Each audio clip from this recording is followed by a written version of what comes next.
So this video is going to be a little bit different. All right. I've decided that every now and then I'm going to do a video that's a little bit more personal than just a gear review. I'm going to try and show a little bit more of my personality, maybe tell a story, maybe talk about personal interest. I don't know. All right. I'm still trying to figure it all out. I know I just want to be kind of more open and let you guys into my daily life a little bit more, and this might be the way to do it. I figure if I'm going to do this YouTube thing, you may as well go all in, right? And yeah, maybe not all of it is going to land, all right? But if even a couple of you watch this video and go, yeah, I get that, or crack a smile, or pick something up along the way, then I feel like it's worth it. So let's see what happens. I'm Chris Eaton, and this is Rewired Not Broken.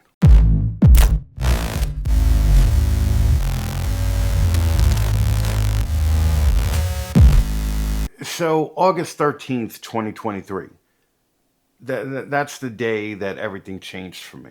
All right. That's the day that I walked into a hospital with two legs and woke up with one.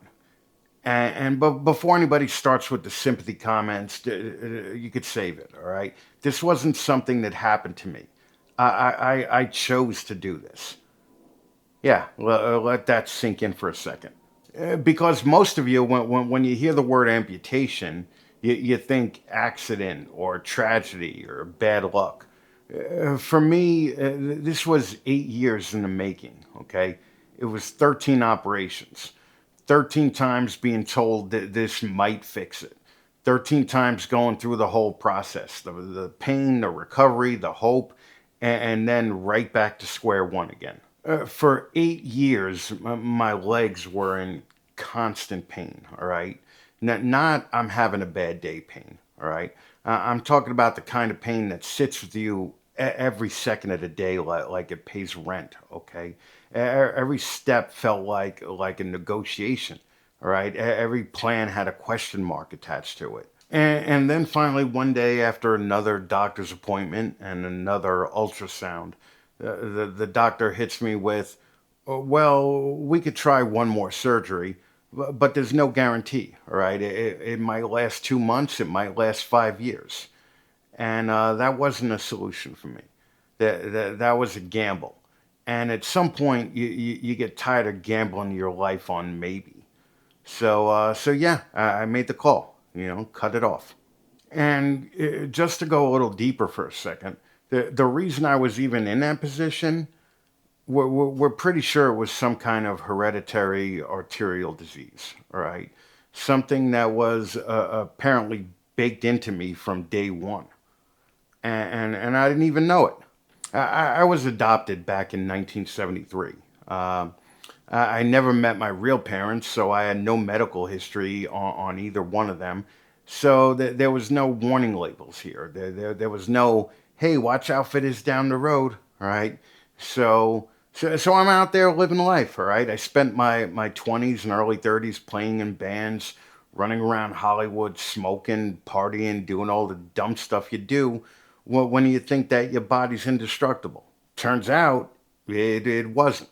And yeah, listen, I'm not going to sit here and pretend that none of this is my fault, all right? I probably poured gas on a fire that I didn't even know was burning.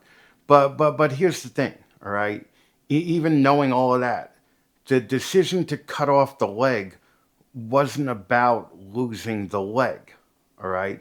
It was about losing a version of myself.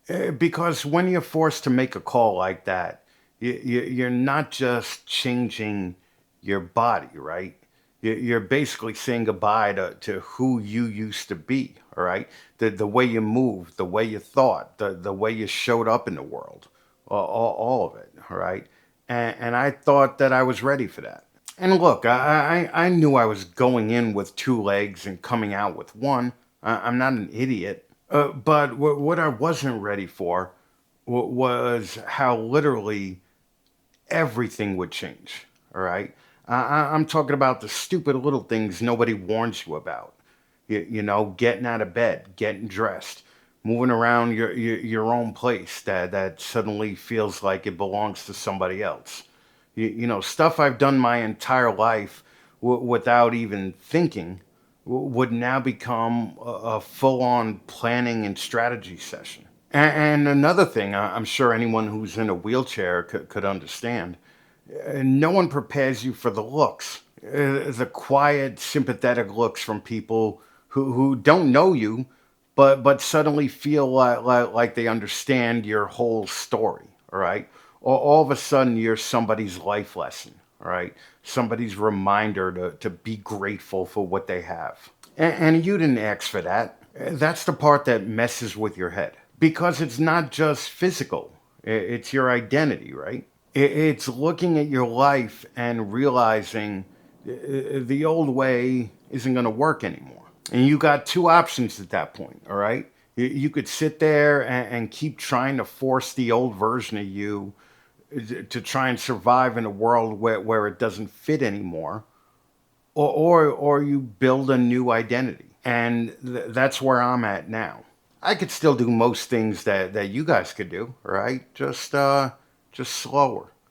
And I'm good with that because moving slow is still moving. And I guess that's the lesson right there. And not the stay strong lesson, all right?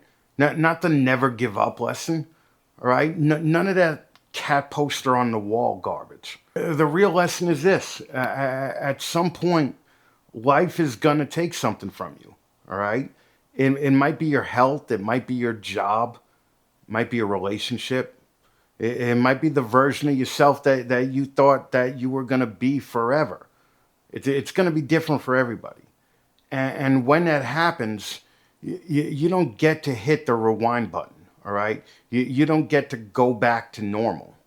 That version of you, it's gone.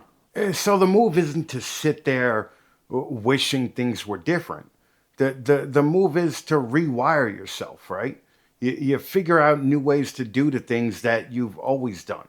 You adapt, you adjust. You get a little pissed off if you have to, but the key is to just keep moving. Because I figured out that the people who make it through this kind of stuff, they're not the strongest people in the world. They're not the toughest people in the world. They're the ones who were willing to let the old version of themselves go and build something new without waiting for some kind of permission to do it. That's what rewired, not broken actually means. It's not some catchy phrase, all right? It's not branding. It's simply having the balls to do what needs to be done. And if you're going through something right now, whatever it is, right? Just understand this. You're not stuck. You're just in the middle of a rebuild.